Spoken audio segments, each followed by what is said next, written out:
저는 오늘 로마의 황제이자 스토아 철학의 거장 마르쿠스 아우렐리우스의 영원한 고전 명상록이 현대인에게 전하는 심오한 가르침을 함께 나누고자 합니다.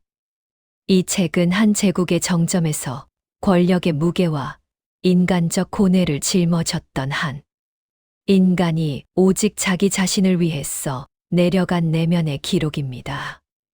그렇기에 그의 언어는 시대를 초월하여 우리의 영혼에 직접적인 울림을 줍니다. 이제 우리는 이 위대한 정신적 유산을 5가지 핵심 가르침으로 요약하여 혼란스러운 시대를 살아가는 우리 삶의 지침으로 삼아보고자 합니다.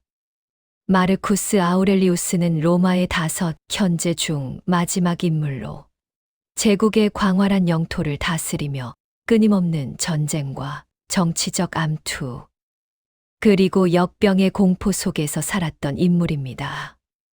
그가 매일 밤 횃불 아래에서 기록했던 명상록의 원제는 자기 자신에게를 의미하는 글이었습니다. 이것은 처음부터 출판을 염두에 둔 저작이 아니었습니다. 이것은 인류 역사상 가장 강력한 권력자 중 한 명이 겪는 지독한 고독과 끝없는 불안, 그리고 한 명의 인간으로서 마주하는 실존적 번민을 이겨내기 위한 자기 성찰과 다짐의 기록이었습니다. 그는 매일 밤 자신과의 대화를 통해 흐트러진 마음을 다잡고 내일의 책무를 감당할 힘을 얻고자 했습니다. 그는 스토아 철학의 가르침을 통해 어떻게 마음의 평정, 즉 아타락시아를 유지하고 모든 상황 속에서 이성적으로 행동하며 덕을 갖춘 온전한 인간으로 살아갈 수 있을지 스스로에게 묻고 또 답했습니다. 이 책이 오늘날까지도 수많은 이들에게 깊은 감동과 영감을 주는 이유는 그의 고뇌가 2000년 전 로마 황제만의 것이 아니기 때문입니다. 시공간을 넘어 모든 인간이 겪는 보편적인 문제, 즉 어떻게 살아야 하는가, 고통에 어떻게 대처해야 하는가, 그리고 유한한 삶을 어떤 가치로 채워야 하는가에 대한 질문과 맞닿아 있기 때문입니다. 이제 그의 치열했던 사유의 정수를 5가지로 나누어 깊이 탐색해 보겠습니다. 스토아 철학의 가장 근본적인 원리는 바로 통제의 이분법입니다. 아우렐리우스는 우리 삶에서 일어나는 모든 일들을 우리가 통제할 수 있는 것과 통제할 수 없는 것으로 명확히 구분해야 한다고 책 전반에 걸쳐 반복해서 강조합니다. 우리가 통제할 수 없는 것들은 외부에서 일어나는 모든 사건들을 포함합니다. 예를 들어 타인의 평가, 명예, 건강, 재산, 사회적 지위, 그리고 심지어 우리 자신의 죽음 그 자체입니다. 이러한 것들은 우리의 의지와는 무관하게 주어지거나 사라질 수 있는 것들입니다. 반면에 우리가 온전히 그리고 전적으로 통제할 수 있는 것은 오직 우리의 내면뿐입니다. 우리의 생각, 우리의 판단, 우리의 의지, 그리고 세상을 바라보는 우리의 태도가 바로 그것입니다. 그는 이렇게 말합니다. 너에게는 너의 생각에 대한 힘이 있다. 외부 사건에 대한 힘이 아니다. 이를 깨달을 때 너는 진정한 힘을 얻게 될 것이다. 이 문장은 스토아 철학의 정수를 담고 있습니다. 우리를 불행하게 만드는 것은 사건 그 자체가 아니라 그 사건에 대한 우리의 판단 때문이라는 심오한 통찰입니다. 예를 들어 갑작스럽게 내리는 비는 그 자체로 좋거나 나쁜 사건이 아닙니다. 중요한 약속을 위해 외출을 준비하던 사람에게는 나쁜 일로 판단되겠지만 몇 주간의 가뭄으로 고통받던 농부에게는 더할 나위 없이 좋은 일로 받아들여질 것입니다. 이처럼 모든 사건의 가치는 우리의 주관적인 해석에 달려 있습니다. 따라서 아우렐리우스는 우리가 결코 바꿀 수 없는 외부 요인에 감정적으로 휘둘리며 소중한 정신적 에너지를 낭비하는 대신 우리가 완전히 통제할 수 있는 내면의 영역, 즉 우리의 이성과 판단력을 갈고 닦는 데 집중하라고 조언합니다. 이것은 일종의 정신적 요새, 내면의 성체를 구축하는 과정과 같습니다. 외부 세계의 폭풍우가 아무리 거세게 몰아쳐도 이 견고한 성체 안에 머무는 한 우리는 내면의 평온을 잃지 않을 수 있습니다. 현대 사회에서 우리는 소셜 미디어를 통한 타인의 시선, 예측 불가능한 경제 상황, 급변하는 사회 현상 등 수많은 통제 불가능한 요인들 속에서 끊임없이 불안을 느낍니다. 아우렐리우스의 가르침은 이러한 외부의 소음으로부터 우리의 정신적 주권을 되찾고 오직 우리의 반응과 태도를 온전히 책임짐으로써 진정한 자유와 평화를 얻을 수 있는 길을 명확하게 제시합니다. 아우렐리우스에게 자연에 따라 사는 것은 스토아 철학의 핵심적인 목표였습니다. 여기서 자연은 단순히 우리가 보고 느끼는 산과들, 강과 바다를 의미하는 것이 아닙니다. 그것은 우주 전체를 관통하는 합리적이고 신적인 질서, 즉 로고스를 의미합니다. 그는 우주가 무작위적이고 혼란스러운 입자들의 우연한 집합이 아니라 하나의 거대한 유기체처럼 모든 부분이 긴밀하게 연결되어 있으며 이성적인 법칙에 의해 조화롭게 움직인다고 굳게 믿었습니다. 그리고 인간은 이 위대한 로고스의 작은 불꽃, 즉 이성을 나누어 가진 특별한 존재라고 보았습니다. 따라서 인간의 고유한 본성은 이성을 사용하여 이 우주적 질서를 이해하고 그 안에서 자기 자신에게 주어진 역할을 충실히 수행하는 것입니다. 아우렐리우스에게 그의 역할은 바로 로마의 황제였습니다. 그는 개인적으로는 철학적 사색과 조용한 삶을 간절히 갈망했지만 자신의 본분이 수많은 로마 시민을 위해 봉사하고 제국 전체의 안녕을 위해 헌신하는 것임을 한순간도 잊지 않았습니다. 그는 매일 아침 차가운 침대에서 일어나기 싫어하는 나약한 자신을 향해 이렇게 다그쳤습니다. 인간으로서 해야 할 일을 하기 위해 일어나는 것이다. 내가 태어난 목적인 그 일을 하러 가는 것에 대해 불평할 이유가 있는가? 나는 따뜻한 이불 속에 파묻혀 있으려고 태어난 것이 아니지 않은가? 이러한 관점은 오늘날 우리에게 의무와 사회적 책임의 중요성을 깊이 일깨워 줍니다. 우리는 각자 부모, 자식, 직장인, 학생, 시민으로서 다양한 사회적 역할을 부여받습니다.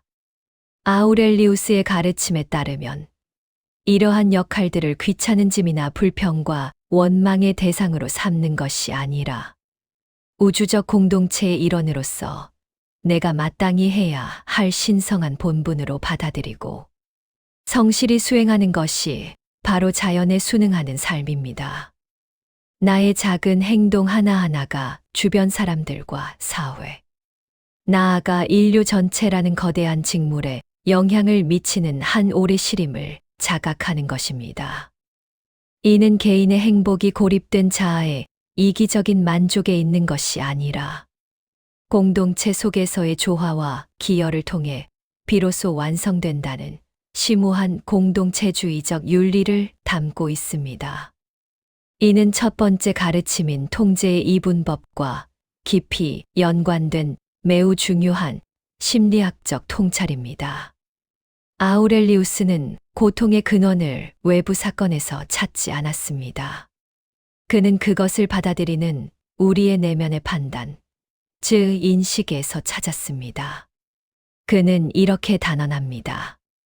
어떤 외부의 것으로 인해 고통받는다면 그 고통은 그 자체 때문이 아니라 그것에 대한 당신의 평가 때문이다. 그리고 당신에게는 언제든 그 평가를 철회할 힘이 있다. 이 말은 우리를 고통으로부터 해방시킬 수 있는 열쇠를 쥐어줍니다.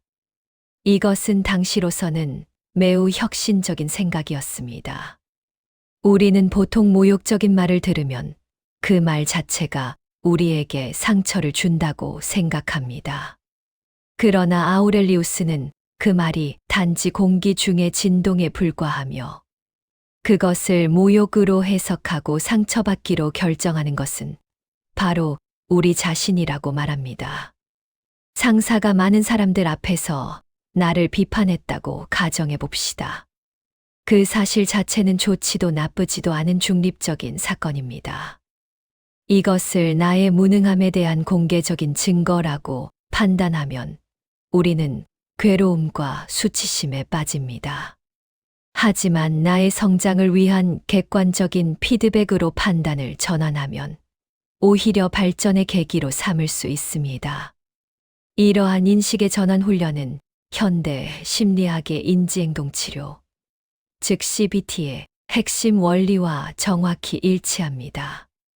우리의 감정은 사건에 의해 직접적으로 유발되는 것이 아니라 사건과 감정 사이에 있는 우리의 신념 또는 해석이라는 필터를 통해 생성된다는 것입니다. 아우렐리우스는 우리에게 이 필터를 의식적으로 조절할 수 있는 힘이 있음을 끊임없이 상기시킵니다.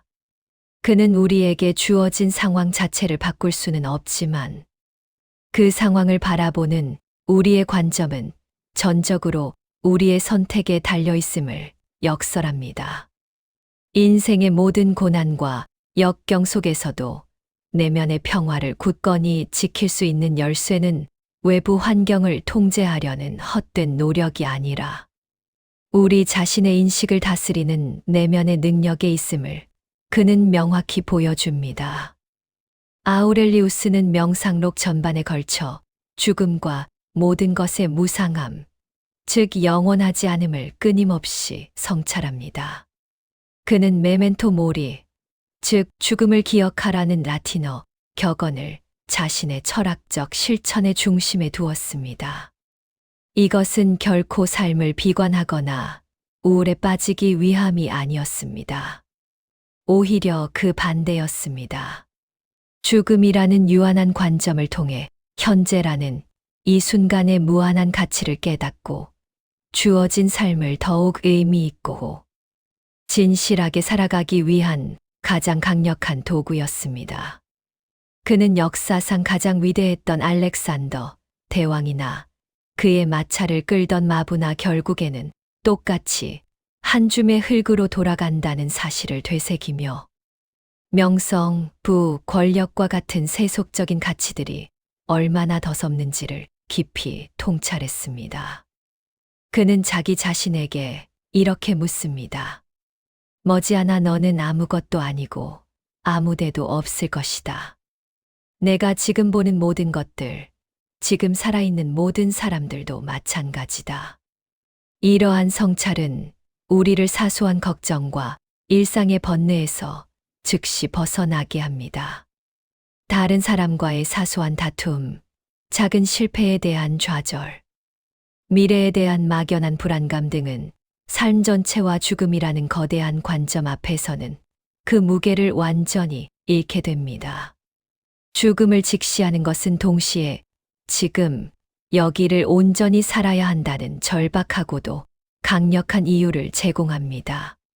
과거는 이미 지나가 버린 환영이고 미래는 아직 오지 않은 미지의 영역이며 우리에게 실제로 주어진 유일한 시간은 바로 현재뿐입니다.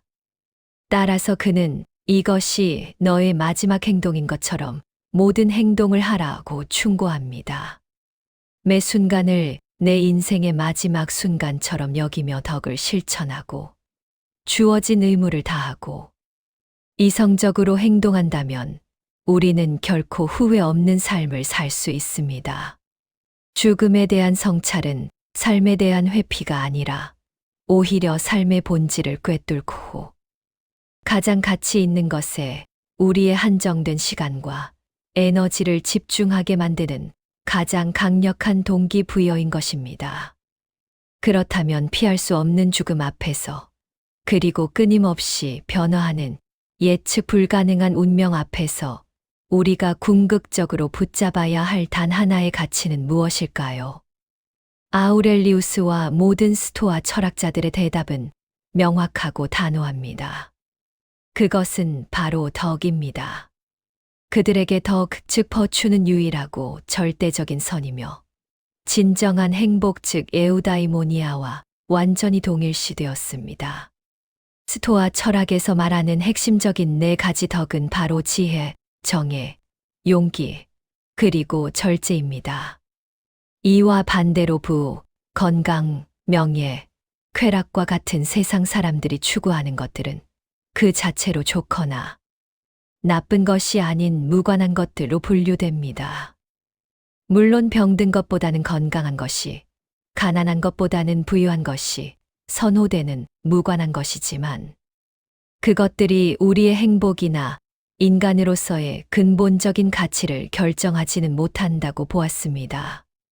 진정한 인간의 가치는 어떤 외부적 조건을 소유했는지가 아니라 어떤 상황 속에서도 덕을 잃지 않고 실천하며 살아가는 우리의 내면적 품성에 있다는 것입니다. 지혜는 무엇이 선이고 악이며 무엇은 그저 무관한 것인지를 명확히 아는 능력입니다. 정의는 각자에게 마땅히 돌아가야 할 몫을 공정하게 주는 것입니다. 용기는 두려움이나 고통 앞에서도 올바른 일을 하는 굳건한 힘입니다. 절제는 쾌락의 유혹에 빠지지 않고 이성의 인도를 따르는 자기 통제의 능력입니다. 이 가르침은 물질적 성공과 외적인 성취를 행복의 유일한 척도로 삼는 현대 사회에 강력한 경종을 울립니다. 아우렐리우스는 황제라는 최고의 부와 권력을 가졌음에도 불구하고 그것이 결코 자신을 행복하게 해주지 않는다는 것을 뼈저리게 깨달았습니다. 진정한 만족과 평화는 외부에서 오는 것이 아니라 어려운 상황에서도 용기를 잃지 않고 타인을 대할 때 항상 정의롭게 행동하며 수많은 유혹 앞에서 절제하고 복잡한 문제 앞에서 지혜롭게 판단하는 내면의 힘에서 비롯됩니다. 그는 너의 행복은 너의 생각의 질에 달려 있다고 말하며 우리의 삶을 진정으로 가치 있게 만드는 것은 우리가 가진 것이나 우리가 이룬 것이 아니라 우리 자신이 어떤 사람인가에 달려 있음을 웅변적으로 보여주고 있습니다. 마르쿠스 아우렐리우스의 명상록은 단순히 추상적인 철학 이론의 집합이 아닙니다. 그것은 한 인간이 자신의 삶을 덕과 이성에 따라 정성껏 조각해 나가기 위한 치열한 분투의 기록이자 가장 실용적인 자기 경영의 교과서입니다. 그가 제시하는 5가지 가르침, 즉 통제할 수 있는 것에 집중하기, 자연의 질서 속에서 의무를 다하기, 고통을 만드는 인식을 전환하기, 죽음을 통해 현재를 살기, 그리고 덕을 유일한 선으로 삼기는 각각 독립된 것이 아니라 서로 긴밀하게 연결되어 하나의 통합된 삶의 철학을 이룹니다. 21세기를 살아가는 우리는 로마 황제가 겪었던 것과는 다른 종류의 도전에 직면해 있습니다. 하지만 불안, 좌절, 분노, 허무함과 같은 내면의 그림자는 여전히 우리의 삶을 위협하고 있습니다. 아우렐리우스는 이러한 혼란 속에서 우리 각자의 내면의 성체를 굳건히 지키고 외부 환경의 파도에 흔들리지 않는 삶의 중심을 잡을 수 있는 길을 보여줍니다. 그의 목소리에 조용히 귀를 기울일 때 우리는 비로소 시간의 흐름 속에서도 결코 변치 않는 영원한 지혜와 마주하게 될 것입니다.